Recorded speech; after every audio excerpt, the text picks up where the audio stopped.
Hi friends, எல்லாருக்கும் வணக்கம். எல்லாரும் எப்படி இருக்கீங்க? இன்னைக்கு வந்து ரொம்பவே சூப்பரான வீடியோ. நான் ரொம்ப வருஷத்துக்கு அப்புறம் மறுபடியும் வந்து தைக்க ஆரம்பிச்சிருக்கேன். இந்த குர்த்தி வந்து பாத்தீங்கன்னா என்னோட பழைய ஒரு சாரி. நான் ஷார்ட்ஸ்லேயே சொல்லியிருந்தேன் பாத்தீங்களா, நிறைய பேர் ஸ்டிச்சிங் வீடியோ போடுன்னு சொல்லியிருந்தீங்க.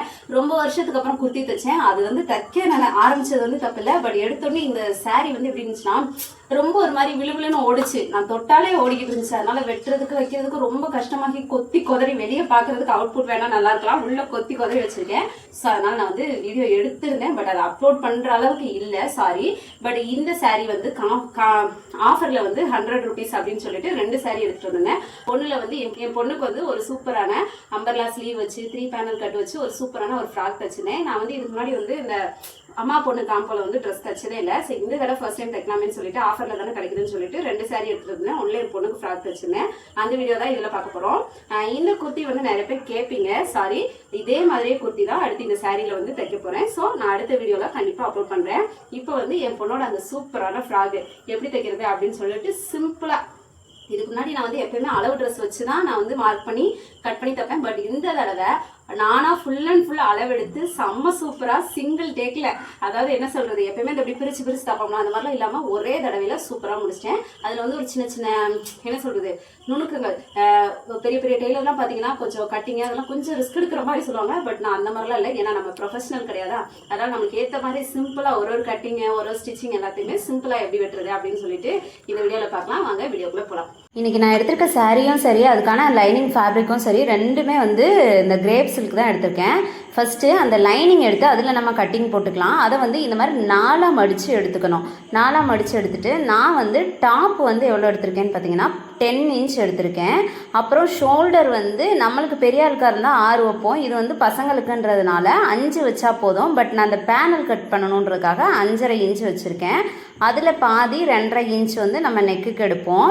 அதில் ஃப்ரண்ட் நெக்குக்கு கீழே வந்து 4 inchம் பேக் நெக்குக்கு கீழே வந்து 5 inchம் எடுத்திருக்கேன். நம்ம நெக்குக்கு 5 inch எடுத்துருக்கிறதுனால ஆம் ஹோலுக்கு வந்து 6 inch எடுத்து இந்த மாதிரி ஸ்ட்ரைட்டாக ஒரு கோடு போட்டுக்கலாம். இப்போ ஹிப்பு வந்து பார்த்திங்கன்னா 8 inch. அந்த 8 inchல நம்ம ஸ்ட்ரைட்டாக கோடு போடக்கூடாது. ஒரு 1/2 inch போல் இந்த மாதிரி மேலே நம்ம எடுத்திருக்க அந்த ஸ்ட்ரைட் லைனுக்கு மேலே கிராஸாக இந்த மாதிரி கோடு போட்டு வச்சுக்கணும். இவ்வளோ தான் டாப் வந்து முடிஞ்சிடும். நம்ம ஆம் ஹோலில் வந்து கரெக்டாக சென்டர் பாயிண்ட்லேருந்து 1.5 inch மார்க் பண்ணிவிட்டு இந்த மாதிரி கிராஸாக எடுத்து விட்டால் டாப் வந்து முடிஞ்சிடும். இப்போ நான் இதுக்கான பாட்டம் எவ்வளோ எடுத்திருக்கேன்னு பார்த்தீங்கன்னா 29 centimeter வந்து எடுத்திருந்தேன். ஸோ அதிலிருந்து நம்ம மேலே மார்க் பண்ணியிருக்கோம் பார்த்தீங்களா அந்த கோடு, அங்கங்கேருந்து ஒரு இன்ச்சாக வச்சு சேம் அதே 29க்கு வந்து அந்த 4 ஃபேப்ரிக்கும் எந்த இடத்துல முடியுதோ 29 inchல அது வரைக்கும் இந்த மாதிரி ஒரு சர்க்கிள் மாதிரி போட்டு ஜாயின் பண்ணிக்கிறேன். இப்போ நம்ம மேலே இந்த காலர் வந்து நம்ம மார்க் பண்ணி வச்சுருக்கோம் பார்த்தீங்களா, அதில் நெக்கிலேருந்து கரெக்டாக 1 inchக்கு இந்த மாதிரி ஸ்ட்ரைட் ஒரு லைனு, அதுலேருந்து கீழே இந்த மாதிரி லேசாக கிராஸாக ஒரு லைன் போட்டால் நம்மளோட பேனல் கட் முடிஞ்சிடும். இப்போ இதை வந்து ஒன்றா கட் பண்ணி எடுத்துக்கலாம். இது வந்து நான் கொஞ்சம் ஃபாஸ்ட்டாக டக்குன்னு, ஏன்னா ரொம்ப லென்த்தாக வரும் வீடியோன்றதுனால கொஞ்சம் ஃபாஸ்ட்டாக சொல்லியிருக்கேன். உங்களுக்கு எதாவது டவுட் இருந்துச்சுன்னா கொஞ்சம் ஸ்லோ பண்ணி பார்த்துக்கோங்க. கட் பண்ணி எடுத்தால் இந்த மாதிரி 3 பீஸ் வரும். இதை எக்ஸாக்டாக அப்படியே நம்மளோட மெயின் ஃபேப்ரிக்கில் வச்சு இந்த மாதிரி குண்டூசி இருந்தால் பின் பண்ணி எடுத்துக்கோங்க. நம்ம எப்பயுமே லைனிங் எந்த அளவு எடுக்கிறோமோ அதை விட மெயின் ஃபேப்ரிக் வந்து கீழே இந்த மாதிரி ஒரு 2 inch எக்ஸ்ட்ராவே இருக்க மாதிரி அதே ஷேப்புக்கு மார்க் பண்ணிவிட்டு சைடில் வேணால் சைடில் சேம் அதே அளவு இதை கட் பண்ணி எடுத்துக்கலாம். ஃபஸ்ட்டு அதை மட்டும் கட் பண்ணிவிட்டு நெக்ஸ்ட்டு இந்த சிங்கிள் பீஸை மட்டும் எடுத்துகிட்டு அதுக்கு அளவாகவும் கட் பண்ணி எடுத்துக்கலாம். எடுத்தால் இப்போ ரெடி ஆயிரும். இப்போ நெக்குக்கு வந்து நான் மெயின் ஃபேப்ரிக்கில் கட் பண்ணலை, நம்மளோட லைனிங்கில் மட்டும் நெக் கட் பண்ணுறேன். ஃப்ரண்ட் நெக் வந்து எவ்வளோன்னு பார்த்தீங்கன்னா மேலே 2.5, கீழே இறக்கம் வந்து 4 inch. Back neck same, shoulder வந்து 2.5ம் கீழே இறக்கம் வந்து 5 inchம். ஏன்னா பேக் நெக்கில் நம்ம வந்து ஒரு நாட் மாதிரி வைக்கணும், அதனால பேக் நெக் தான் கொஞ்சம் இறக்கமாக இருக்கணும். 5 inch கீழே, ஃப்ரண்ட் நெக்கு 4 inch. இது எல்லாத்தையும் மெயின் ஃபேப்ரிக்கில் கட் பண்ணிட்டது போக நம்மளுக்கு ஒரு கார்னரில் இந்த மாதிரி எக்ஸஸாக மெட்டீரியல் இருக்கும். இதை வந்து கரெக்டாக 16க்கு 16 4 சைடுமே 16ன்னு அளந்து ஒரு சதுரமாக ஸ்கொயர் ஷேப்பில் வந்து இதை வந்து கட் பண்ணி எடுத்துக்கலாம். ஏன்னா இது வந்து ஸ்லீவுக்கு அம்பர்லா கட் ஸ்லீவு வந்து இந்த மாதிரி தான் கட் பண்ணணும். இது வந்து நம்ம மெட்டீரியல் வந்து நம்மளோட மெயின் ஃபேப்ரிக்லேருந்து நம்ம டாப்புக்கு கட் பண்ணியிருப்போம் பார்த்தீங்களா, அதில் பேலன்ஸ் இருக்க கார்னரில் இருக்கிறத எடுத்தாலே போதும். இதில் 4ல் ஃபஸ்ட்டு 2 மட்டும் எடுத்துக்கலாம். அந்த 2 வந்து இந்த மாதிரி மடக்கிட்டு ஃபஸ்ட்டு ஸ்லீவோட லென்த் வந்து நான் 8 இன்ச்சு மார்க் பண்ணிக்கிறேன். அந்த 8 இன்ச்சுக்கு சேம் அதே மாதிரி ஒரு சர்க்கிள் மாதிரி ட்ரா பண்ணிவிட்டு அந்த 8 இன்ச்சுக்கு வந்து அந்த சர்க்கிளை கட் பண்ணி எடுத்துக்கலாம். இது ஏன் 2 தான் பிரித்து எடுத்திருக்கேன்னா, ஒன்று வந்து லென்த்தாக இருக்கும், இன்னொன்று அதுக்கு மேலே கொஞ்சம் ஷார்ட்டாக வர மாதிரி இருக்கும். இப்போ 8 இன்ச்சு லென்த்துக்கு கட் பண்ணியாச்சு. இதில் நம்ம ஆர்ம் ஹோல், அந்த ஹோல் வந்து எப்படி கை அட்டாச் பண்ணுற இடம் வந்து எப்படி தைக்கிறேன்னு பார்க்கலாம். இந்த சென்டரில் கை வச்சுட்டு இந்த மாதிரி மடிச்சிங்கன்னா அந்த சென்டரில் ஒரு மார்க் பண்ணிக்கோங்க. மார்க் பண்ணிவிட்டு ஒரு சைடு கார்னரில் கீழே இருந்து கரெக்டாக 3 இன்ச்சில் வந்து ஒரு லைன் போட்டுக்கோங்க. இப்போது இந்த 2 லைனையும் நடுவில் நம்ம மடித்து பார்க்கணும். அந்த 2 லைனும் ஒன்றா வந்து டச் பண்ணுற இடத்துல மடிச்சுட்டு இந்த இடத்துல கரெக்டாக மார்க் பண்ணியும் அந்த 2 லைனும் டச் பண்ணுது பார்த்திங்களா, ஈக்குவலாக கரெக்டாக டச் பண்ணணும்.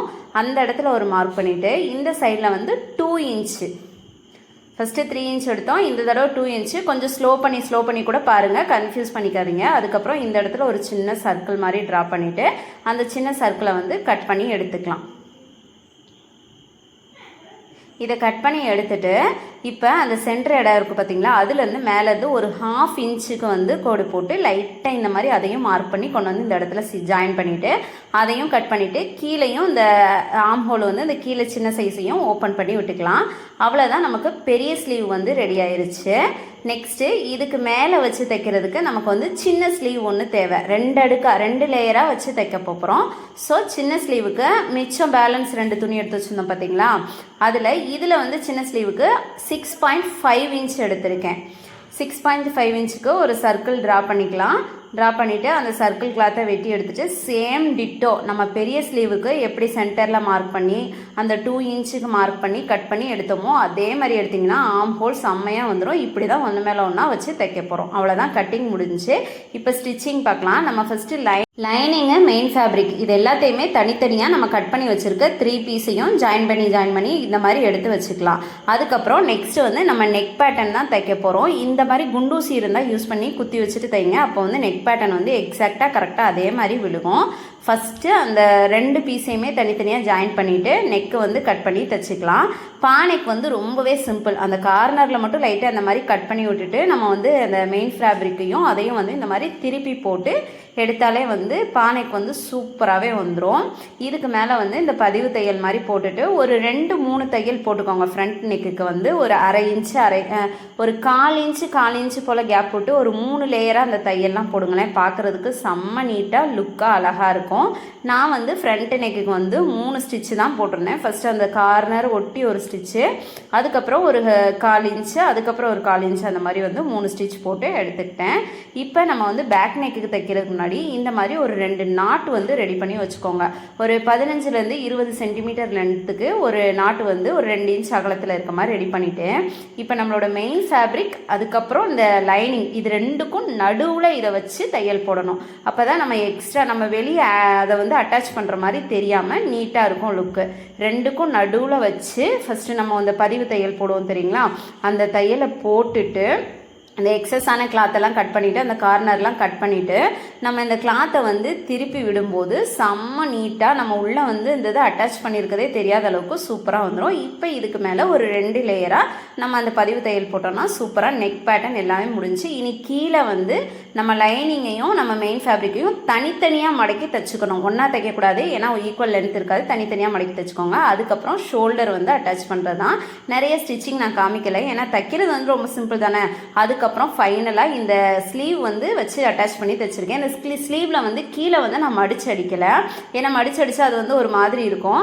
நான் எடுத்தது வந்து கிரேப் சில்க்குன்றதுனால லைட்டாக தீயில வந்து வாட்டி எடுத்துக்கிட்டேன். செம்ம சூப்பராக இருந்துச்சு. அவ்வளோதான், எல்லாத்தையும் ஜாயின் பண்ணிவிட்டு ஃபைனலாக அதோட லுக்கு இப்படி தாங்க இருந்துச்சு. எவ்வளோ நல்லா இருக்குல்ல. அவ்வளோதான் ஃப்ரெண்ட்ஸ், இந்த வீடியோ உங்களுக்கு பிடிச்சிருக்கா? நான் தச்சு இந்த ஃப்ராக் எப்படி இருக்கு அப்படின்னு சொல்லிட்டு மறந்துடாம கமெண்ட்ல சொல்லிட்டு போங்க. இந்த குர்த்தியும் எப்படி இருக்கு அப்படின்னு சொல்லிட்டு மறந்துடாம கமெண்ட்ல சொல்லிட்டு போங்க. அப்புறம் இதே மாதிரி அடுத்த ஒரு வீடியோல சேம் இதே மாதிரி குர்த்தி வந்து இந்த சாரியில எப்படி தைக்கிறதுன்னு சொல்லிட்டு அடுத்த வீடியோல அப்லோட் பண்ணிடுறேன். மிஸ் பண்ணிடாம நம்ம சேனலை ஃபாலோ பண்ணிக்கோங்க அடுத்தடுத்த வீடியோஸ்க்காக. பாய், இன்னும் அடுத்த வீடியோல பார்க்கலாம்.